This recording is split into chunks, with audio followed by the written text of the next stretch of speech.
Bienvenue dans un premier lab, dans une première démonstration. Cette démonstration, elle est dédiée pour la création d'une machine virtuelle. Donc, pour le faire, on va aller dans Azure. Donc, je suis connecté à mon compte Azure. Là, je vais cliquer sur Create a Resource. Donc là, j'ai la suite ou l'ensemble des services. Donc là, je peux en fait choisir une virtual machine. Donc je clique sur Create ou bien je choisis directement une machine virtuelle avec une image bien définie, donc Windows, Linux ou n'importe quel système d'exploitation. Donc là, je vais utiliser le Create de Virtual Machine.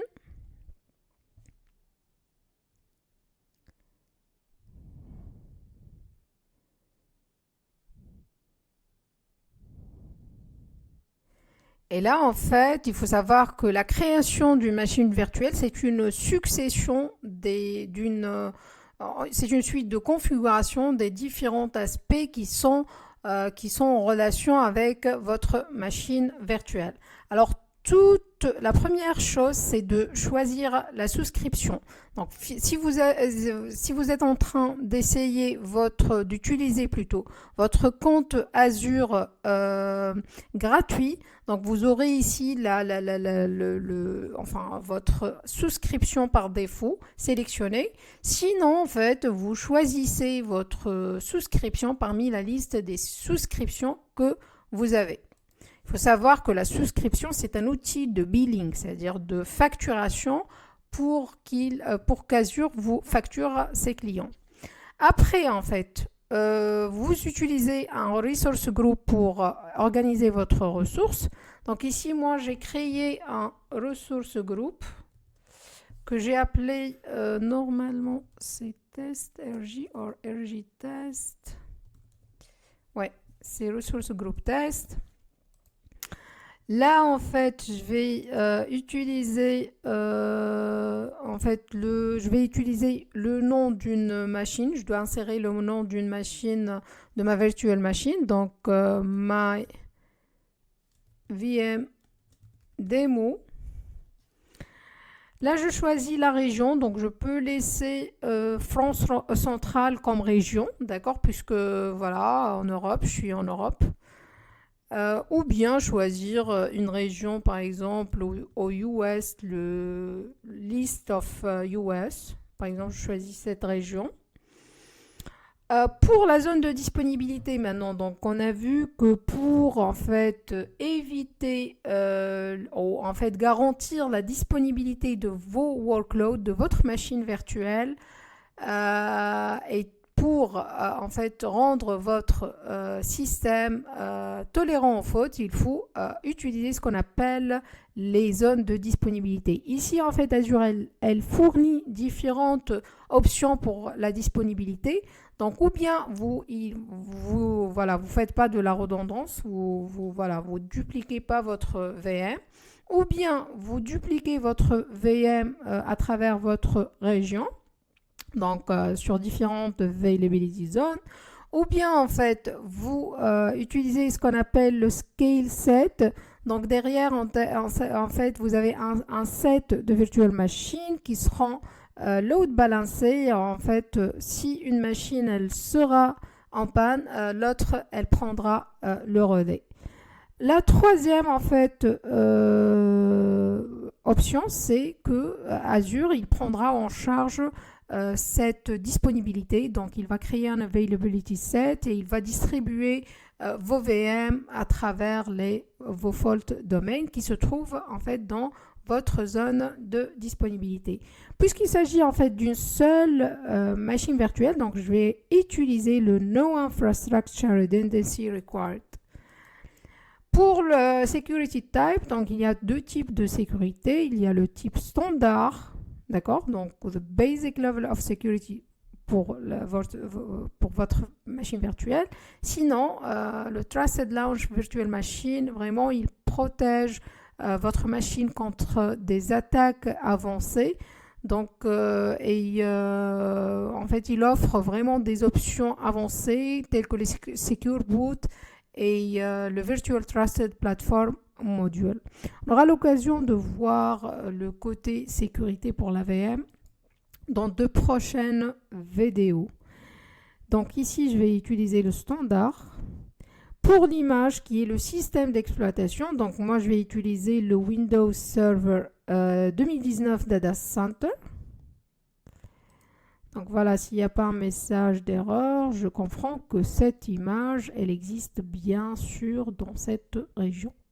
Parce qu'il y a en fait des images, pardon, qui ne sont pas prises en compte ou on ne les retrouve pas dans quelques régions. Voilà, ils ne sont pas pris en compte. Après, en fait, Run with Azure Spot Discount. Donc, on peut choisir cette option. Pourquoi ou dans quel cas plutôt? On peut choisir l'option des Azure Spot Discount dans le cas où on peut gagner en termes d'argent. Donc, en fait, l'Azure Spot, c'est quoi? C'est tout simplement Azure. Elle fait des discounts sur des ressources bien particulières. Donc, elle prend des VM bien particulières, elle fait des discounts. D'accord? Si, bien sûr, ces VM, ces ressources, ils ne sont pas utilisées. Donc, elle fait des discounts et vous pouvez prendre ces ressources non utilisées avec des discounts qui peuvent arriver à 90% même.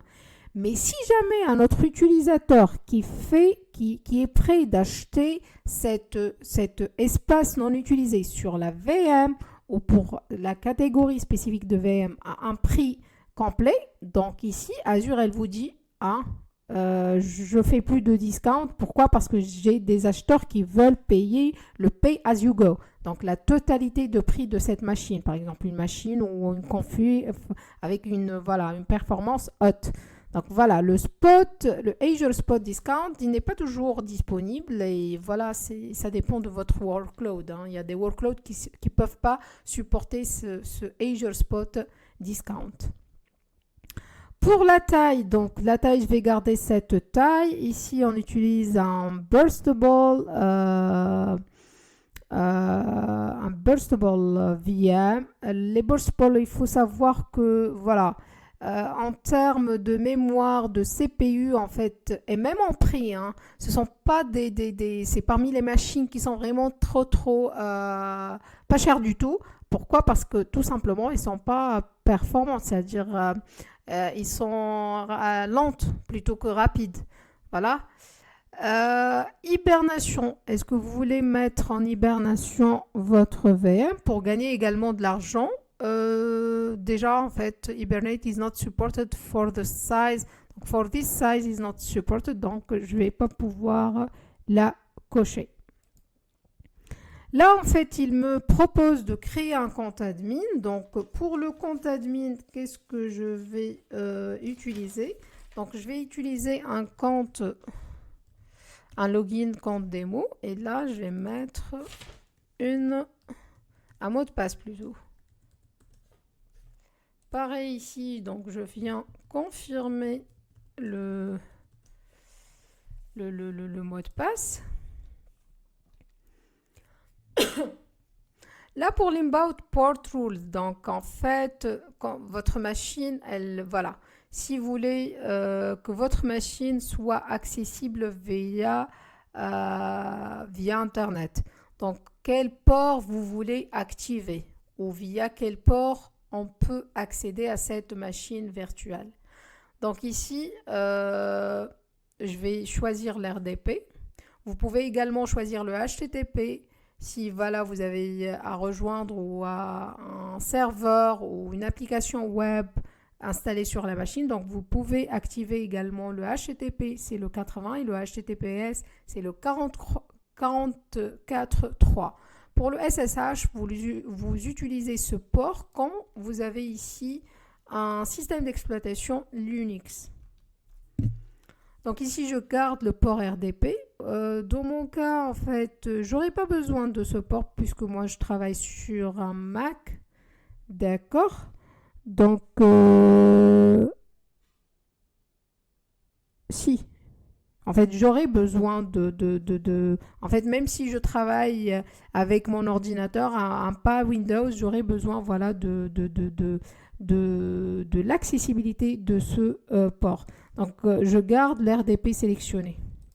Et là, en fait, pour le licensing, alors le licensing, c'est quoi? C'est que votre image, vous disposez de la licence de votre image Windows, d'accord? Donc ici, quand vous disposez, vous allez voir que voilà, quand je coche, elle était à 66, donc ça me fait gagner quelques dollars. Donc ici, voilà, le prix du Burstable Machine, c'était à 66 par mois, 58 centimes par mois. Et là, quand je dis que j'ai la licence pour cette image, donc voilà, il va réduire le prix de la machine par mois. Là, je passe au disque. Donc, pour les disques, ok. Pour les disques, alors, il faut savoir que le cryptage sur Azure, tous les disques qui sont attachés à votre machine sont par défaut, ils sont bien sûr en fait, comment dire, cryptés at rest, c'est-à-dire en repos par défaut, d'accord? Pour les OS que vous pouvez rattacher à votre machine, donc il y a l'OS disk ou le temporary disk et il y a les data disks. Ça, c'est le disque principal, disons, et ça, c'est les autres partitions, donc le D, E, F, etc. Pour l'OS disk, donc je vais garder comme taille la taille par défaut.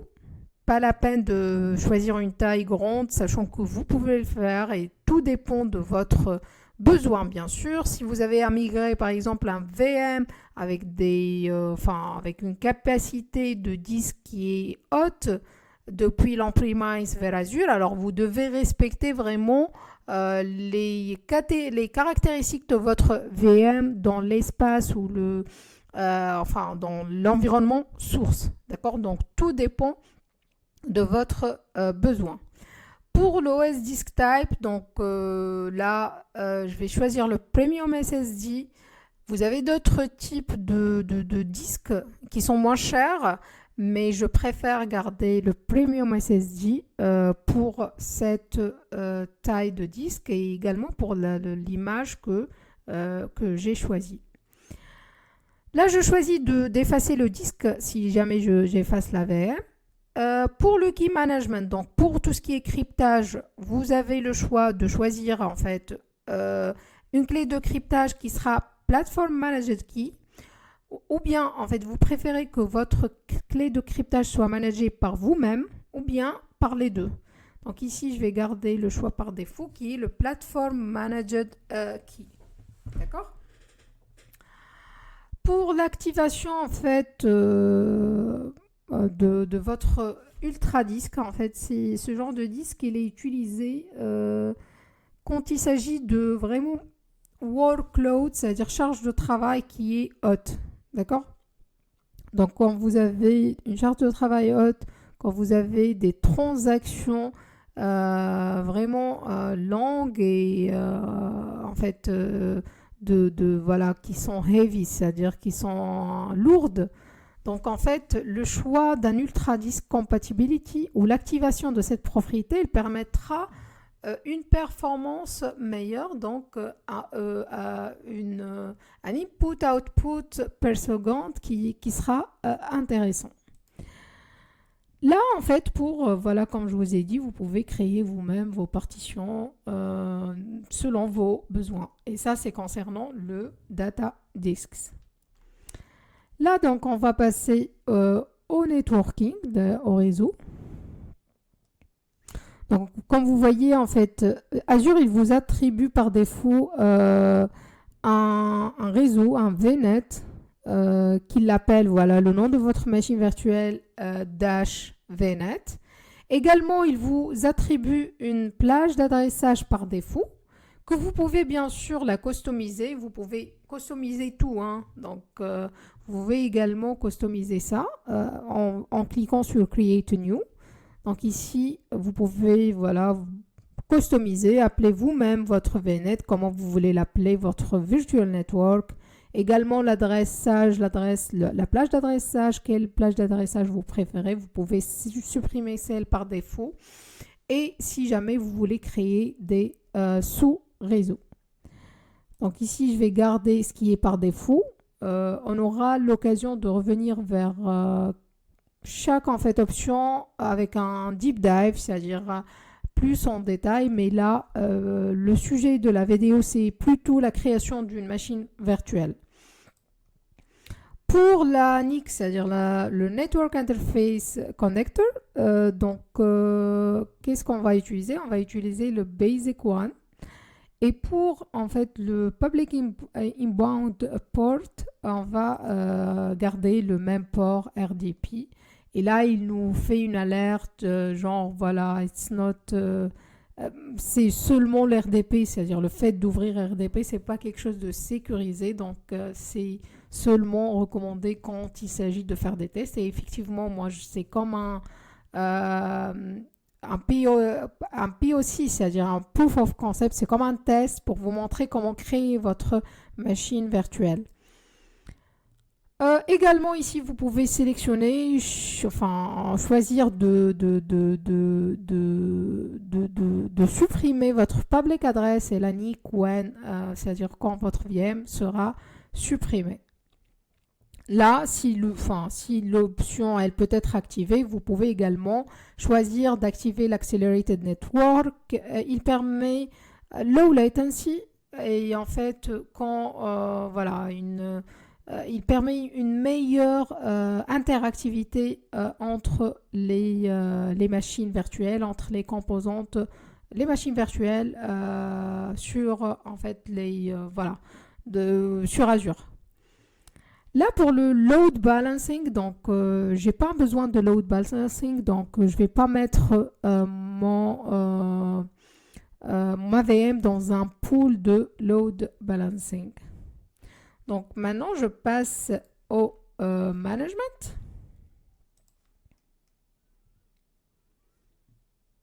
Donc pour le management, comme vous voyez, en fait, j'ai Microsoft Defender qui est activé par défaut. Là, en fait, c'est pas par défaut, hein, le plan P2, ça c'est parce que moi j'utilise une souscription bien spécifique, d'accord? Mais voilà, on aura l'occasion de parler également de Windows Defender qui est utilisé pour protéger vos serveurs. Pour l'identity, donc ici, Enable System Assigned Managed Identity. Donc le System Assigned Managed Identity, c'est un moyen utilisé par votre machine virtuelle ou par toute application qui tourne sur votre machine virtuelle pour communiquer avec d'autres ressources sans avoir recours à un credential ou bien des passwords. Donc, vous utilisez une application, elle peut utiliser le System Assigned Managed Identity, donc elle peut parler à n'importe quelle ressource et on reconnaît que cette application, c'est cette VM qui est en train de communiquer avec nous. Donc, c'est un moyen sécurisé pour communiquer avec les autres ressources. Pour la connexion, donc quand vous avez vu, moi j'ai créé un compte admin. Sinon, vous pouvez en fait faire un login avec votre Microsoft Entra ID. Là, je vais garder le compte admin que j'ai créé au tout départ de mon process de création. Pour l'auto shutdown, donc vous pouvez l'activer hein, si voilà, vous voulez gagner de l'argent et que voilà, vous n'avez pas besoin que votre machine, elle, à partir d'une telle heure, c'est plus intéressant de laisser la machine active. Donc vous pouvez sélectionner, préciser l'heure et voilà, alerter une personne avant d'éteindre votre machine virtuelle. Pour le backup également, donc vous pouvez activer votre backup. Là, il faut préciser le Vault pour votre Recovery Services. et choisir le policy subtype. Donc là, ici, vous avez, c'est-à-dire vous voulez faire des backups une fois par jour ou d'une façon avancée, donc plusieurs fois par jour. Donc ici, ça dépend bien sûr de l'importance de vos données, également en fait la rapidité et l'intérêt de garder ces informations, c'est-à-dire la fréquence de sauvegarde de ces données. Tout dépend du contexte dans lequel vous travaillez. Ici, il y a un backup policy par défaut. Vous pouvez également créer votre propre backup policy. Et pour le site recovery, c'est-à-dire en cas de disaster, en cas de problème, de panne, en fait, vous pouvez également prévoir ça et activer le disaster recovery. Et là, en fait, qu'est-ce qu'il vous donne? Il vous donne, en fait, voilà, vous voulez activer le disaster recovery. Donc, vous devez choisir une région. Vous devez choisir une autre souscription, c'est-à-dire, voilà, vous voulez placer également ou dupliquer votre VM où. Donc, également, vous devez préciser le volt. Ici, c'est 24 Hour Retention Policy, la policy du Site Recovery. L'Availability Option, donc si vous voulez faire de la redondance, etc. Donc là, je ne vais pas faire du Site Recovery. Pour tout ce qui est update maintenant, vous pouvez activer si vous avez la possibilité de faire des autres patchs, c'est-à-dire voilà, faire des updates pour votre VM sans avoir besoin de la redémarrer. Sinon, en fait, vous choisissez l'orchestration, c'est-à-dire comment vous préférez faire vos updates, que ce soit automatiquement par votre système d'exploitation ou c'est Azure qui orchestre ça, ces updates, ou bien vous le faites d'une façon manuelle. Là, on passe au monitoring. Donc, pour le monitoring, qu'est-ce qu'il y a dans le monitoring? En fait, ça sera intéressant d'activer les alertes, c'est-à-dire voilà, vous précisez quelle alerte vous voulez activer pour votre VM et vous aurez ces alertes. Donc, Enable Recommended Alert Rules. Vous pouvez cocher ça et bien sûr aller configurer, c'est-à-dire quelle alerte vous voulez activer. Par exemple, ici, je veux activer l'alerte si le pourcentage de la CPU sera grand à 80%. Je vais activer une alerte ou lancer une alerte en cas où la mémoire disponible elle est inférieure à 1 GB, etc. Donc c'est un ensemble de rules que vous devez en fait les configurer et voilà les saver. Après, en fait, vous aurez ces alertes en cas où l'une des métriques sera atteinte. Voilà. Pour le boot diagnostics, donc tout ça, ça concerne tout ce qui est monitoring. Donc, il y aura plusieurs métriques. Ça dépend de, voilà, qu'est-ce que vous voulez monitorer pour votre VM, quel est le contexte peut-être dans lequel votre VM a été mise sur Azure. Donc ici par exemple pour le boot diagnostic, si par exemple vous n'arrivez pas à booter votre VM et que voilà vous voulez voir les logs, le problème de boot,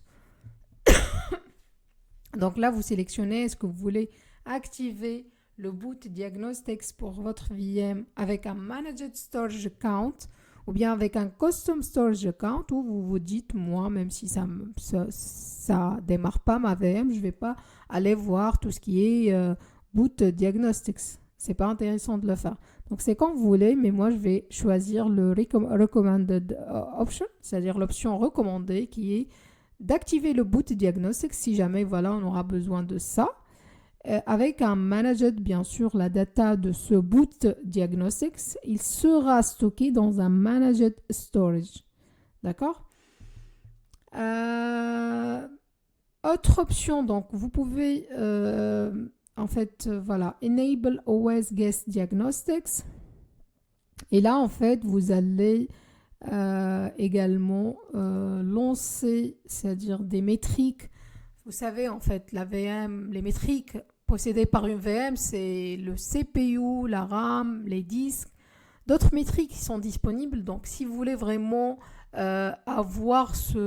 monitorer ces métriques, vous pouvez tout simplement activer cette option. Et en fait, cette data voilà, cette data collectée, c'est-à-dire ces métriques collectées, ils seront stockés dans ce storage account. Après, voilà, que ce soit cette métrique, en fait, ils seront alimentés à Azure Monitor et vous pouvez en fait visualiser ce qui va, ce qui ne va pas, quelles métriques ont été atteintes ou voilà, quelles alertes ont été générées. Une autre métrique, c'est le fait voilà, d'enable le Application Health Monitoring. Donc également, vous pouvez activer cette métrique et ça sera intéressant également de vérifier en fait le health, c'est-à-dire l'état de vos applications. Donc ça, c'est concernant le monitoring.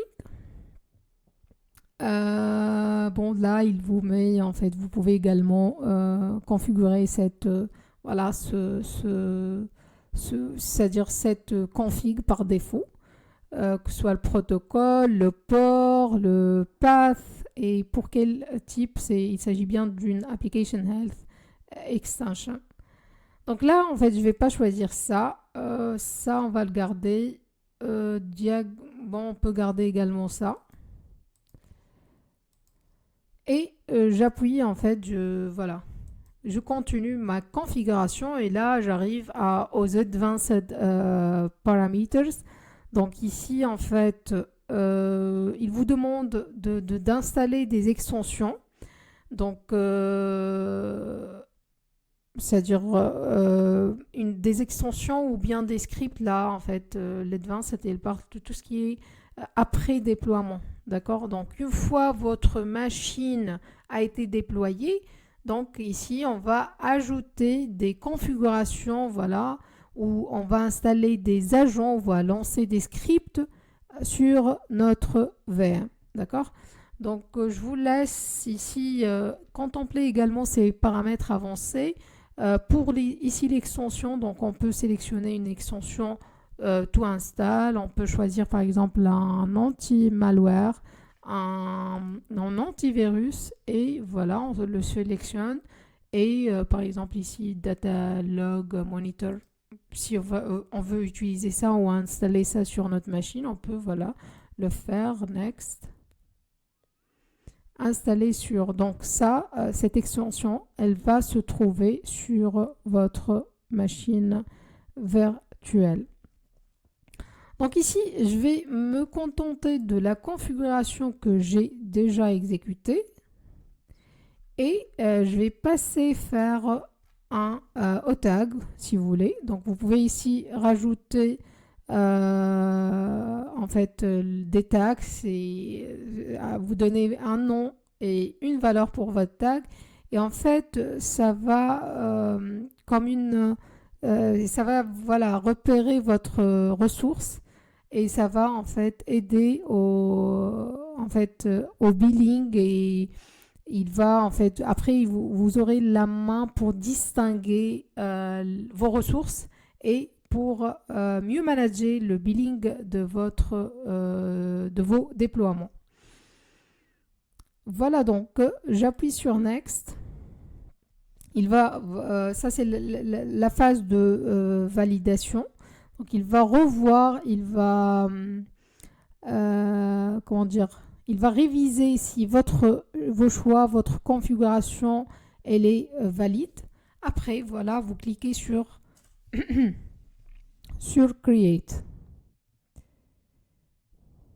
Voilà, pour que la machine virtuelle, elle sera disponible.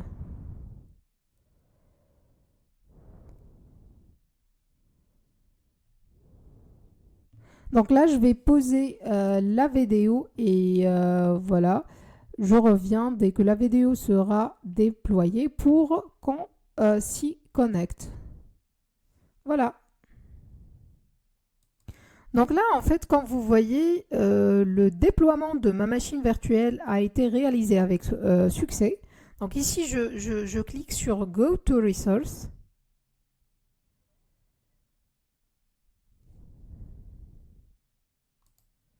Donc là, c'est la page voilà, qui expose la configuration de ma machine virtuelle avec toute la data que j'ai en fait paramétrée durant la création. Donc là, c'est en fait mon IP address, my public IP address. On va revenir en fait vers le connect, mais là, je vais aller à mon resource group. Donc, je vais aller dans le resource group pour voir ce qui a été créé. Donc, ici, comme vous voyez, il y a la machine virtuelle, l'IP, public IP, le Network Security Group, le VNet également, l'ANIC, le disque dur et également un storage account. Donc, toutes ces ressources, ils ont été créées avec votre virtual machine. Maintenant, en fait, pour vous connecter à votre machine virtuelle, vous allez en fait dans la config de votre machine. Donc en fait, vous pouvez vous connecter en allant à Connect et en fait, on va voir ici que vous avez ici l'adresse IP publique que je copie. Et si voilà, si vous avez la possibilité d'utiliser le RDP, donc ici vous pouvez télécharger le RDP file, il vous permettra en fait ce fichier que vous allez le télécharger, il va vous permettre de vous connecter à votre machine virtuelle sans avoir besoin d'un logiciel supplémentaire. D'accord? Donc vous aurez besoin de lancer ce fichier RDP, entrer vos crédentiels et également entrer le public IP. Pour moi, ce n'est pas le cas. D'accord? Je suis en train d'utiliser Mac et voilà, je ne pourrais pas en fait utiliser, c'est-à-dire il va me demander si je télécharge ce fichier, il va me dire avec quel outil vous voulez l'exécuter. Donc directement, moi, je n'ai pas utilisé ce RDP file et j'ai utilisé plutôt ce logiciel qui est Windows App. Donc la Windows App là, je viens de faire un test, donc j'ai rajouté ma VM, mais si vous si vous, dans votre cas, vous devez aller ici, cliquer sur le plus, faites un add PC, vous entrez l'IP adresse, vous entrez un nom également pour votre VM. Vous dites qu'il n'y a pas de gateway. Vaut mieux vous reconnecter si la connexion was dropped. Et vous pouvez également cocher le connect to an admin session. Et vous cliquez sur add. D'accord?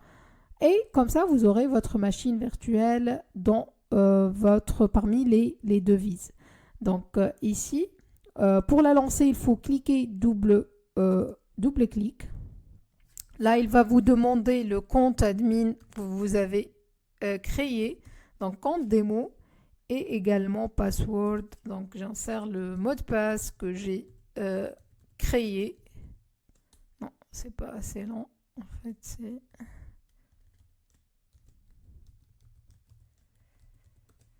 Et on utilise continue.